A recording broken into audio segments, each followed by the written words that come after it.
هذا ننظف القاع برا، يعني راح نجيب الاثاث من القاعده الخارجيه، هسه خابرنا جايين بالطريق، فننظفها ونصف الاثاث كله هنا، يصير عندنا قاعده برا نطلع على برج خليفه. والله يا رجل مسحه جباره هذه القاع. يلا لبشه، هاو ار يو؟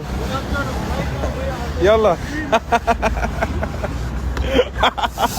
هذا مين جايبه هذا؟ يلا بطل لبشه. نعجل الاثاث وبعد هنا ما خلصنا شطف مال برا. ما يصير طريق الناس هذا مال المشاة، انت مو كيفك تخلي كراسي، مو كيف.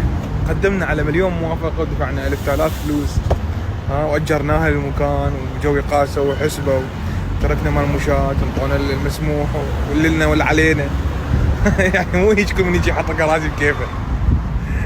100 مرة. جبنا طاولات وجبنا من هاي ضخومة، راح نحطهم هيك كبار هنا هيك راح يروحون، وبيها بنش وبيها قاعدة يمنى ويسرى، فراح نتشكل من القعدات مو بس طاولات.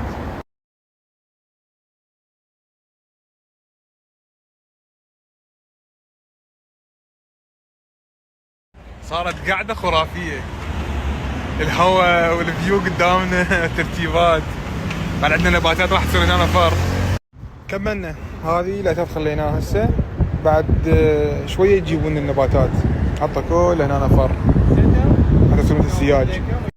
القاعدة كملت، بس ابو النباتات قال الثلاثاء راح اجيب لكم النباتات، فننتظر الثلاثاء يجيب لنا النباتات حتى نكمل هذا السياج الاخضر راح يصير حواليها. وبس احنا